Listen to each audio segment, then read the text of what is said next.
You must build a 5-story building. And this is how you get your wealth and power. Now, the first thing you work on is economics. You started practicing group economics, making your money bounce in your own community 8 to 12 times before it leaves. The second floor is politics. Our people got that backwards. They want to get into politics before they get in the economy. Backwards as hell. You won't make it. You buy every politician with the money you made on the first floor. The third floor is your court system, your police system. You control the court system so they won't be getting 40 years in jail for having marijuana. Then the fourth floor is media. You take your money off the first floor and you buy media. Black folk own 35 thousandths of 1% in media. You don't own media, you can't communicate, can't organize, you can't motivate. The fifth floor is education. Education is a tool, just like a hammer and a saw. But you got to have an economy. See, when a kid graduates from school, the first thing you do, he should be able to go back to his own community and start building businesses and industries and drawing money into his community and hold it.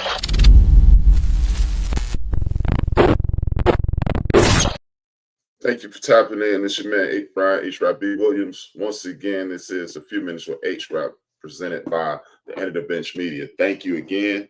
I really appreciate everyone tapping in and the new subscribers. It is a heartwarming adventure for me to see every day the fan base grow, not only nationally but internationally. Again, I want to thank my parents, Dolores and John. Without Dolores and John, there's no me. Without me, you'd be doing something else with your valued time. Thank you, thank you, thank you. And as usual, I would like you to, if you're not watching this live, watch this on www.theendofthebench.com. That is www.theendofthebench.com. That's my personal website. I'll do a history video provided by One Mic History and Country Boy. And I also have my entire show. I'm simulcasting. So if you really want to help, go there right now and watch it in live. If you're watching live, watch live on www.theendofthebench.com. It helps me. It helps Country Boy. It helps the community by and large, because every bit of information that is empowering to this community is beneficial for this community, no matter which direction it comes from. And it helps me and him by watching on that specific source. Thank you again. Today is knowing what you're up against. Knowing what you're up against. I think that is one of the biggest obstacles, and I guess I say that every day. One of the biggest obstacles in regards to the plight of our community is we don't know who our enemies are. You know, we identify certain entities. We identify symptoms to the problem as the problem. In the community violence, which is human on human violence, which is a fictitious statistic that is thrown out to us, and it sounds horrible, but it's just humans who are close and who are in close proximity to each other will have issues with each other. And if you have issues with each other, a war or words, a physical war, a machinery violent war, meaning guns and other weaponry or what have you, that will happen. Disagreements, and so on and so on. Now, that's a symptom of the problem that's here in the United States of America. What I believe is one of the major problems is lack of information, not knowing who our enemies are, not preparing to fight. You know, that is one of the greatest issues that holds our community back on a regular basis. Now, what we need to do what we need to do is identify who we're going up against. Once you identify who you're going up against, at that moment, you will, once you identify who you're going up against, you know how to fight, you know how to prepare, and you know what to do to move forwards.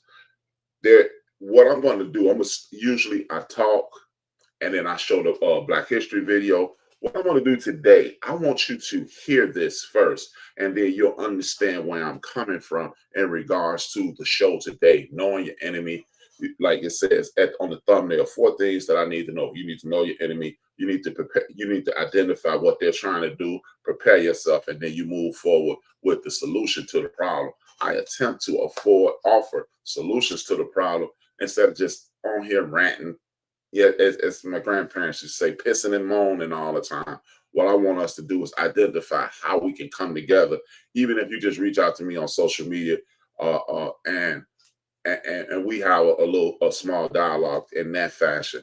You know, at HRap_B on all platforms, or you'll see it in some way, form, or fashion, and I identify who I am on each one of them. So what I want to do is let you see this Black History video first. I normally don't do it this way, but in this instance, I want us to see the problem, see the roots of the problem, or you're going to see a clip of it and you go to my website, or you go to Country Boy here on YouTube and see the crux of the problem, the beginning of the problem. Then we're going to walk through the rest of it. Thank you for tapping in. Watch this video.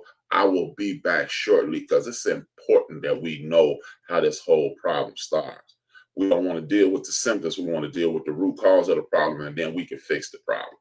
For all your Black culture needs. In 1910, it was almost 8 million Blacks living in the United States. And of those 8 million Blacks, 7 million of them lived in the South. Over the next 30 years, 1.5 million Blacks migrated from the South to the North in what would be the greatest internal migration in United States history.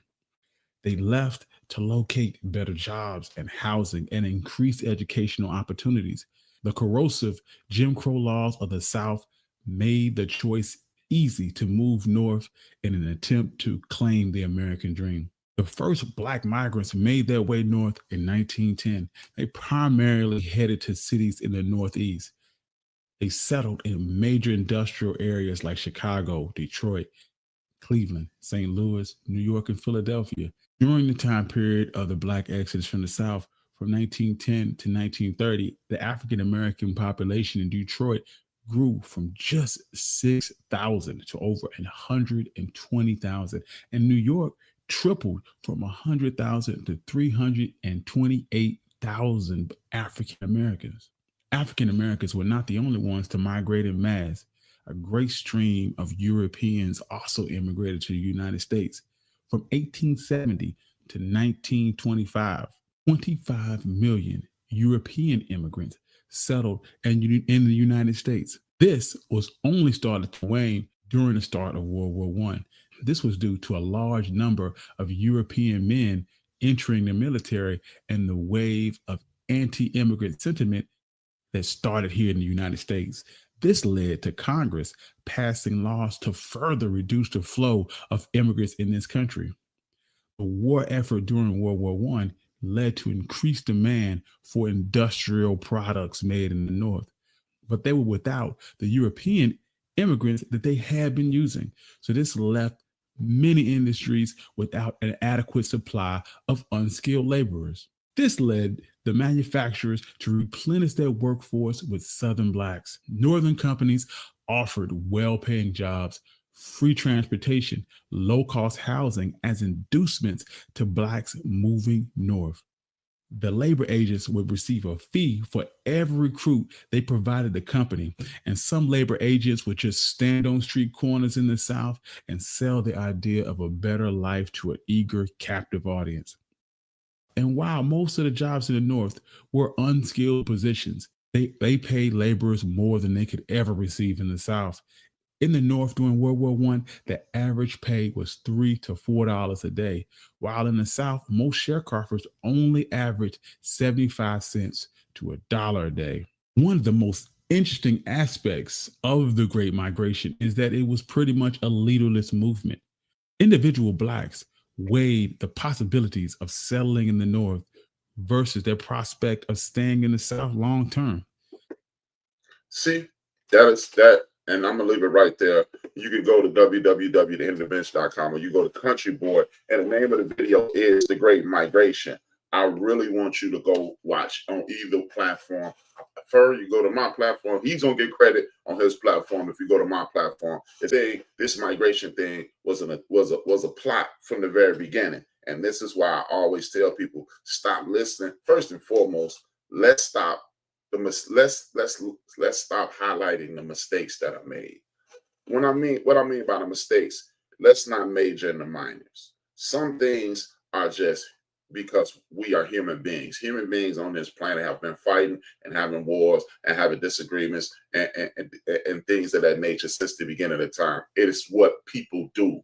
Let's not focus on the small things. Let's focus on the big things. And when you focus on the big things, as you improve the bigger things, the smaller things will dissipate naturally. And some things like crime, hatred, jealousy, envy, and things of that nature, those things are never going to disappear. So don't even waste your time trying to, yo, man, I'll be glad when people stop. Nope, it's not going to happen. People have been on this earth millions of years, and they've been doing it for millions of years. You are not going to come up with some magical idea to change human nature. And if you do, God bless you. Thank you. God bless you and thank you. But I don't see it coming. So that's one of our biggest mistakes. We attack the things that we see. Oh, these kids are acting crazy. Why are the kids acting crazy? See, it always goes back to people are hating. Why are people hating? It's too much violence. Why is it violence? What we want to do is finite, give a finite decision on what we can fix and what we can't fix. Separate the wheat from the tariff, so to speak, if you're a religious person. And then we get to the root cause of the problem that are triggering most people to do more people than you think should be doing it. Well, back in the day, it used to be, or we shouldn't be. Okay, let's find out why it is increasing. And then once you find out why it's increasing, you'll be able to reduce it back to a livable chaos. It is a controlled chaos. And then at that point, it is truly a decision. When there are opportunities afoot and you still pick poison, then that's just who you are versus a survival mode, as you've heard me say. The goal is to, as I say every time you see me, to make our great-grandchildren's great-grandchildren have a better life. Now, with that being said, you just heard a video in which we were targeted. First of all, it's the same game plan. Remember, I told you, I've said this, if I said it once, I've said it 100 times. Evil, wickedness, deceivers of the world. They only have one way to go. They go straight. They never change the game plan because the game plan has been working. How did these white folks, or how did the Europeans get over here? Because they said, we want these wicked people out of here. And those people came over here, and you can read the diary of Christopher Columbus. He said, these are wonderful people. They're giving, they're helpful. They'll be easy to conquer, enslave, and dominate. This is in his diary. So the game plan started right there. So they came in like, oh, we need help. No, they start eating. Actually, they start eating themselves. They start hurting each other. And then the natives said, which were some of those people that look just like you and I. Most of those people look like you and I, but that's another episode for another day. Those people say, hey, let us help you. The Moors did this. I got a video. If you see my Facebook profile, I put something in my reels every day, and soon I'll put something up about the Moors. But again, allow me to digress. These people said, we're gonna do this. We're gonna befriend these people, and then we're gonna take advantage of them, enslave them, beat them into submission, and then this will be our land. Ta-da! The colonies, ta-da! America, here we are. Now, what we need to do is realize as we did these things, it's the same game plan. They get to a point, we don't know what to do. We save the day, and then, okay, back to business. They get to a point, we don't know what to do. We save the day, then it's back to business as usual. We're at that inflection point right now. Shout out to Dr. Greg Carr and Karen Hunter, Professor Karen Hunter. We're at that inflection point once again where we can save the day. But instead of going back to business as usual, it's time for us to set up a foundation, set up an organization. Well, basically, we're gonna set up a foundation, immobilize, meaning come together, organize, meaning understand this foundation we must have a business foundation so we can have money. And then once we get the money, we'll continue to build out. And then we're going to have academics so we can teach our children what we just did, the history of what we just did, the history of the United States of America, the history of human beings, the history of our people from the beginning of time, not this blip on the clock called the United States of America, which is probably about 15, 16 seconds of the Black existence. And then we will understand that we have to defend ourselves. That has always been the problem in our community, if you ask me. We always said, you can look in history throughout these United States of America, there have been pockets of us that have set up towns. We've set up townships, we've set up industries, we set up a whole lot of things. And we said, whoo, we made it. No, as long as we own North America and these United States, there is no who. There are no breaks. You get a vacation, just like everything else. But when you go on vacation, you're going to leave somebody else to watch the fort, just like it's your home. Look at it as if, look at the Black community as your home. When you will go on vacation, you go to the Bahamas, you go to Las Vegas, you go to California, you go to Florida, or wherever you choose to go, but you will call your brother, sister, niece, nephew, cousin, uncle, neighbors, hey, keep an eye on my joint, because I don't want anybody who don't mean me any good to enter and destroy what I have. And that's what we have to do to our community. You saw, and if you watch that video in its entirety, it's mind-blowing how people and other communities have taken liberties to say, you know what? Thank you for building it. Now let us destroy you. And we can no longer accept those facts. That is not the way we're going to live going forward. We can't afford to live in that fashion going forward, because it is destructive to you and I. So this is why I want us to understand, first and foremost, let's understand who we are. We are some of the most creative, innovative, peace-loving, ingenious people to ever walk the face of the earth. I don't give a darn how many violent videos you see on social media, which is used to control your mental state, used to minimize your creativity, used to propagandize everything that they want or don't want you to see. I don't care how many erroneous events that you see on the network news and on the world news. I don't give a darn how much negativity is pouring into your brain. It is your job as a member of this community to understand that, hey, they mean me no good. They're not going to put the best image of me in my face, because when I see the best of me, I will expect the best of me. You know, kind of like Easter Sunday that's coming up. You put on your best clothes to go to church that one day, because you want the people at the church to think, hey, you see, I'm doing okay. So why would the people who are attempting to manipulate, oppress, and depress you, why would they give you any positive images? How many of us know about the young man just a few days ago who is 14 years old, who just got free ride scholarships throughout the United States of America? Why would they want you to know that he's going to college next in the fall? Because that means, oh, well, he's an exceptional individual. He is, but he's not a one-off. He could actually be the norm. Dr. King is one of those people. And I'm not saying everybody can be as ingenious as Dr. King. Absolutely. But you might not do what Dr. King did. You may be ingenious in other ways, but in order to understand that genius is embedded in you, not just the trauma of 400 years of oppression, depression, segregation, and tyranny, that's inside you. But you know what? Right next to that is genius, heartfelt in relationships, into a communal value. Why do you think no matter where you are on this planet, if you make contact with another person from our community, there's an automatic acknowledgement? Because that's who you are. It is a genius way to communicate. We communicated with braids. We communicated with drums. We communicated with music. We communicate with art. We communicate with symbols. We communicate, and you don't even have to know that secondary person or that ancillary person to communicate with them. But there's a natural communal connection that is unmatched on earth.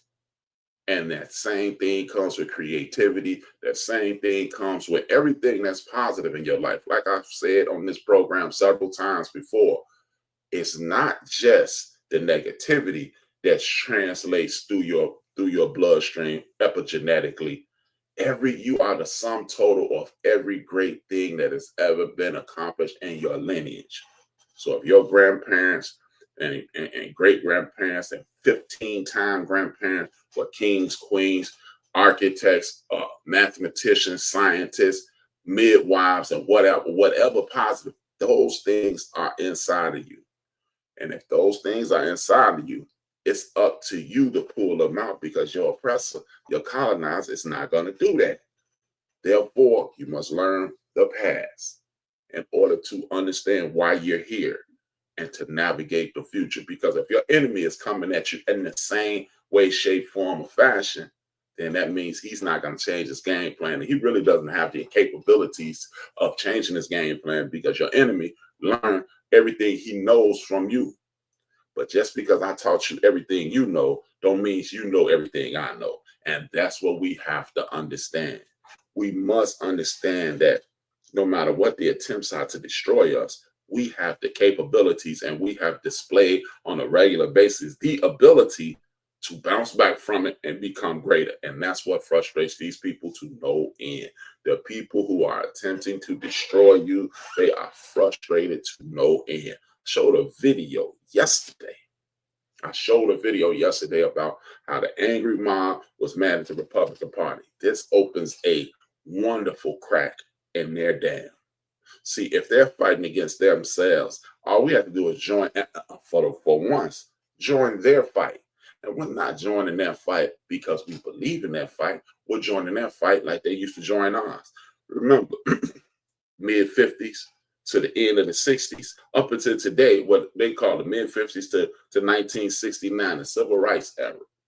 And everybody and their uncle jumped in on it. They said, oh, wait a minute, this guy King and his guy, him and his guys, and this guy X, we may not agree with him, but we understand. We don't like him saying it, but we definitely agree with everything he's saying. What they are going to make things better for everybody. Oh, civil rights, civilian rights. Okay, yeah, get behind them, get behind them.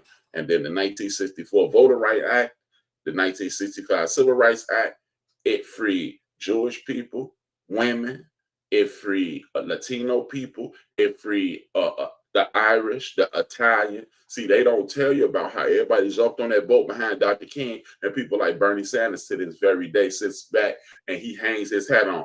I used to walk with Dr. King. Okay. What good does it do you to walk with Dr. King when he's murdered? You tell those people, okay, that sucks to be you, and you go about your business. No, because if you really rock with Dr. King, treat Dr. King like your brother. Like, if my brother was married, or one of my friends is married, and I'm making it, and his wife, and he gets killed, and his wife and children are struggling, the rest of the friends, the rest of the brothers, the rest of the community, we step up and uplift Sister Coretta Scott King, Dr. Betty Shabazz, and other people whose spouses, who are other men, who are Mega Evans, and other people who've given their lives to uplift this community. That's what we're supposed to. That's what you do for your brothers. That's what you do. So don't tell me how good a friend you are with a bit holding on to your lapel of your $4,000 suit and tell me, oh man, I love this guy. I was with that guy who got murdered so I could live a better life. Well, what you do for his family? Exactly. These are the things that I want us to understand. That's what we're up against. We're up against people who traditionally they get behind us and we push the train forward. But see, we make the mistake of saying things on social media. I see social media, TikTok, Instagram, Facebook. They gonna mess around and they messed around and found out. They voted against their own interests. No, they didn't. They voted for their interests because they voted for nationalism, white nationalism. Because what usually happens when white nationalism rises to the top, black folks get kicked in their behinds. And guess what? And that's what they trying to do. They said, we gonna get them now. We got a guy who in here who sure enough hate they behinds. But guess what? They don't like, this is a movement spearheaded by billionaires and millionaires. And the one millionaire in the scene who y'all believe is this fantastic businessman, but everybody fell for the Facebook, everybody fell for the Instagram, everybody fell for the TikTok, everybody fell for the Twitter. Actually, Twitter is before a man took over, was a pretty solid source of good information. But anyway, y'all fell for the social media and the media propagandized representation of Trump, and now people step up. Do you feel bad for lying to the people this much, or did he go to the next person? See, this is the problem. This is the problem. We fell for the okie doke. Since we fell for the okie doke, and so did they. Guess what? They're getting rid of first because we've been at those good government jobs, and we're at the middle of the totem pole. We're not at the top, but we're in the middle. They get the people at the bottom first. And a lot of those people who are at those town halls in the South Carolinas and the Arkansas and the North Carolinas and the Kentuckys and the Virginias and the SIP and Bama and GA, those people get kicked in their behind by their hero. And this is when we get behind them and push them out in the street and make them the sacrificial lambs. And then we do like the LGBTQIE community. We do like the Italians. We do like the Jewish people. We do like the women of the 60s movement. And we just step in, let them do all the fighting, watch what they do, take notes. And then we move up to fight the same way they did. We all, go ahead, get out there in the streets and protest and argue. Meanwhile, we setting up that infrastructure. We're enhancing our academics. We're enhancing the foundation of our community by opening our own stores and shopping at our own stores. We go into Target Black. Just a second, I'll tell you exactly what it is. I had it in the notes. I have it in my notes. We go to I should have worn my glasses. At some point, I'm gonna wear my glasses on here, but it's not gonna be tonight. We go to targetblack.com. We go to those places, and when we go to those places, what we do is shop with our people. And then we go to Official Black Wall Street as an app. We go to BLAP, Official Black Wall Street. Then we go to BLAP, BLAP, Black. It is all Black businesses, and we start wearing them out. And then we're not gonna act as if, hey man, well, y'all supposed to take us over. You have to be perfect. No, we're gonna allow them to make the mistakes that we allowed Amazon to make early, and we're gonna build them up. And then those same Amazon trusts, it's gonna be Black trusts, Official Black Wall Street Trust, and Target Black. That's what it is, Target Black. And then we will shop there. And that's how we continue to build up our industries. And then we build up our news organizations like Black Star, the Black Star Network, headed up by Roland Martin. And you use Black social media like, I don't want to mispronounce it, like Spill, the app called Spill. Like when you spill something, Spill. And then you go to fan base. And we're gonna leave Instagram. We're gonna leave Twitter. We're gonna leave TikTok. We're gonna leave Threads. We're gonna leave, and then if you want to be an entertainer, you go to Bring the Noise, presented to you by the one and only Chuck D from Public Enemy. Yes, that Chuck D has his own app. These are the things that we're gonna do instead of basically making the billionaires of Silicon Valley who's bankrolling the people like Elon Musk and Donald Trump, and we're gonna stop aspiring to what they present to us as the creme de la creme. Oh, if you know you got big time stuff when you got Louis Vuitton, when you have Gucci, and when you have Birkin, and those bags. I mean, that's just leather with somebody's name who probably don't even like you. Instead of drinking Hennessy, we're gonna drink Fawn. I can't think of her name, but Uncle Nearest alcohol, and there are other important liquor producers that are from our community. Okay, I don't really like that. That costs a little bit too much. But when your cigars that are made by, when your cigars that are made by other people, when your other drinks that are made by other people, when your clothing is made by other people, they make it. Everybody in America who is of age knows that Nike is being made for like $4 or $5 in China. And they come over here and charge us $250, $300. Some of us foolish enough to pay $500, $600 for a pair of shoes that you can't even wear every day. These are the things that I want us to understand.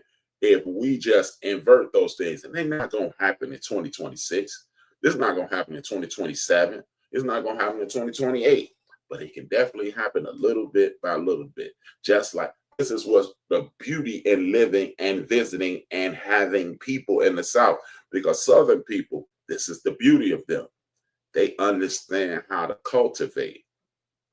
They develop the land. They till the land. They develop the land, then they fertilize the land. They put the seeds in the fertile soil, grow a crop, and then that's the one beauty of sharecropping. You understood how to systematically put something together. My great grandmother, my great grandmother, her name is Mattie Mae Turner. She was born Mattie Mae Turner. She was making 17 cents a year, but she got land down in Alabama with my name. because she left it to my grandmother, and my grandmother left it to me and my cousins. So guess what? If they can do it 17 cents a year, we are multi-millionaires and multi-thousandaires of hell and multi-dollar-naires. We can do these things, but these are the things that we must catch up with. We must revert back to the ideology of the South. We must communicate with our Southern brothers and sisters and get some of that Southern enrichment and infusion with this Northern ingenuity and become the most powerful community in the United States of America. And at that point, we're an impenetrable force. There will be no Trojan horses. Of course, we will have sellouts, coons, bootlickers, and tap dancers. Of course we will. But we're just going to sweep those people out our way and keep going, because history will tell us how to deal with those people, how to ostracize those people. Or you know what, we can just do it by the good book way. You have to leave the guard. You got to get away from us. Hey, go on over there with them. Yeah, they're better than us. Remember, their ice is colder, their fire is hotter, their food is more tasty. Not a problem. Going over there, and we're not even going to address you. We're not even going to address you. We have to stop participating in the circus. We're not clowns. We need to get rid of the circus and move forward to the advancement. We can make the true NAACP, the National Association for the Advancement of Colored People. That will be our colored behinds advancing us nationally. Now, well, this is what we have to understand. Leadership. We need to identify leadership. And I don't mean some dude standing on the corner like our great ancestors. Hey, man, you need to do this. But their leaderships, their members in each community who are leaderships establish a hierarchy, the president, the vice president, the speaker of the house, the minority speaker, things of that nature. Look at their structure and copy it in your community. That way, if I get sick, if I'm in a car accident, anything happen, it'll be somebody step up and say, yeah, well, Brian ain't here anymore. I'm here. Y'all already knew the plan was this. That's what we always fail. We failing like that at Operation Push. It was a young brother out of Dallas, Texas. He's supposed to take over Operation Push. The people here didn't want to move the way they wanted him to move the way they wanted to move. My man said, I'm going back to Dallas. That's a problem. Who's going to take over for the Honorable Louis Farrakhan? We don't know. Maybe they know, but we don't know. So we can be looking out for this dude so we know he's a trusted individual. Who's going to be taking over for our brother Roland Martin? You know where I got this structure from? The sister Karen Hunter. Karen Hunter has set up our sister Laree Daniel Favors, Clay Kane, Reese Colbert. She ain't in concert with Dr. Greg Clark. If Karen Hunter falls sick, everybody next people gonna step up. Guess what? She put my man Lamont King and Dr.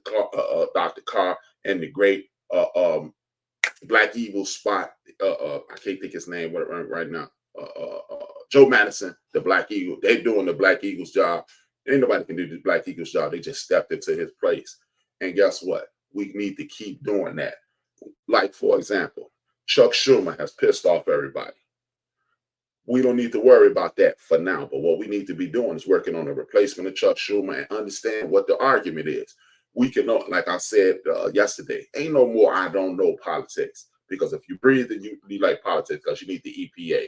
If you drink the water, you need politics. If you drive it, everything you do is political. So not knowing what's going on is an act of ignorance and willful ignorance at that. Now, some people say Chuck Schumer is correct to capitulate with the Republican Party and not shut down the government. Other people say, hey, man, why did you fold? Okay, two things can be right at the same time. But here's the situation. Understand what the fight is. The fight is to get rid of the black middle class. If you don't understand that, do you understand that 640,000 people that work for the United States Postal Service, and out of those 640,000 people, 190,000 of them look like you and I. If 190,000 of those people are black people, that's like 29-30%. If it's 29-30% of people making a solid wage, like we used to say back in the day, good government job. If 90% of us, 30% of them had these good government jobs, that's a large portion of the black middle class. That's why they want to get rid of people at the IRS and public assistance and things of that nature, because that's the black middle class. If you reduce the black middle class to the black poor, you can dominate them, because guess what? You fall right into the survival mode portion of this movie. So is AOC right? Amanda Ocasio, is she right? Yep. Is Chuck right? Yep, because if they shut down the government, guess what happens to the people who said, okay, it's time to reopen the government? And they decide what the essential jobs are in the government. Oh, well, we don't really need that. Well, that's because that's a lot of black people working there. Because don't trust and believe they're skimming the grid to say, okay, black people, like, oh yeah, we can shut that down. We don't need that. Or we don't need Veterans Administration. White people, this is y'all. This is what y'all get missed. This is what y'all become the light skin in words. We don't need that many people, and then y'all get screwed. That's when the working class gets screwed. And then the post office is running at a deficit. The post office is a governmental industry. Why ain't nobody trying to take anything away from the military? Again, as I've said, I think I said every day last week. Our military is 27 times what the next closest military is. And the next closest military is an ally. So I got 27 bullets, I got 27 tanks, I got 27 airplanes, I got 27 ships, I got 27 soldiers to your one. So we need 27 more soldiers, and we the best and biggest and most powerful. How about reduce it down to 10, and then all that money from the military go to schools? Because guess what? They want to get rid of Department of Education. It ain't just for schools. It's for after-school programs. It's for pre-K programs, daycare programs. You know, the stair steps to success. This is what they're trying to get rid of. Because if the people at the bottom don't get educated, they become ignorant. And if you become, well, they've already attempted to engineer ignorance. They become less educated. And if you're less educated, the poor your chances to get an opportunity, the poor your chance of opportunity, it becomes a chaotic situation. And when it's a chaotic situation, then they survive because the people at the top will survive. You don't need that. That's why they don't care about no Cancer Alley in Louisiana. That's why they don't care about you losing your health care, because the reduction of the many gives the power to the few. See, these are the things that we need to understand what's going on. And when you understand what's going on, you know how to fight. And when you know how to fight, you understand, I will help you fight the enemy of my enemy is my ally, because he's not my friend, because my enemy is still my enemy. That's what we've always failed to identify with as well. The enemy of my enemy is my ally, because once me and my enemy defeat our enemy, one of us traditionally tries to dominate. What we've done is say, okay, yo, well, you help me fight. No. Back up off me. The war's over. You stay over there. We'll stay over here. And what we are is black people, but we're also welcoming to all people who believe in humanity. I don't want to believe in your fake God who lets you enslave people. I don't want to believe in your fake God that made you capable of lynching people at the pace of documented 1,700 a year. I don't want to hear about your fake people, your fake God who let you throw 10-year-old boys in the river because he allegedly whistled at somebody. I ain't talking about that fake God that allows you to lie, cheat, steal, rape, hang, hold black people at a stake, rotate them under fire till they dehydrate. Oh no, I don't want to believe in that God, because at some point that God gonna come back up out of you and you're gonna try to kill me again. But what I do want us to understand is you work with them long enough, even steal some of their techniques. Basically, we're gonna reverse engineer oppression and colonization. We're gonna watch them and understand how to fight off wicked and diabolical people. And then we're going to use those same tactics against them. And then we will move forward. We will be engaged in politics, just like our great-grandparents and grandparents. We will be engaged in academics, just like everybody in our community, by and large, we do now. And we will stop using the images and perceptions that they give us to identify us. We will be a unified Black nation. And we'll be the best nation in these United States of America. And we will connect with everybody who looks like us. So our enemy will either capitulate or get rolled over. And what I mean by capitulate, roll with the goodness program, or we will let you wither away and dissipate. Brothers and sisters, it's time to fight.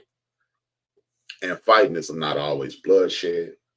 Fighting is not always anger, and vitriolic behavior. Fighting is just like your immune system. Your immune system detects a virus. If it takes a sample of that virus, builds up defenses to that virus, and ejects that virus from your system. We will watch our enemies fight amongst each other. Pick the side that is advantageous to us. Take out what we need, as my grandfather and Professor Hunter on Sirius Satellite Radio, Channel 126. Y'all really need to start listening to that as well. It costs $10 a month. I ain't getting no money from Sirius, but I understand what's beneficial. And then we will eject we will chew up all the bone or meat and spit out all the bones, and we will become what God created us to be. With that being said, please hit that like, please hit that share. Tap in tomorrow, which is Wednesday. I thank you for supporting me at all times. This is your man, HRap, and I want you to go to www.thebench.com and watch that entire video about the migration so you can understand where I'm coming from, and you'll be able to better grasp what I'm trying to do. I want to say I appreciate you for subscribing. Thank you for hitting that like. Thank you for hitting that share. Tell a friend to tap in. Go to www.thebench.com, and I will see you tomorrow. 2 fingers, 1 word. And it is necessary for those people who rule over us and who rule over African people the world over, if those people are to stay in power, they must destroy our ability to love each other in a healthy sort of way. This is why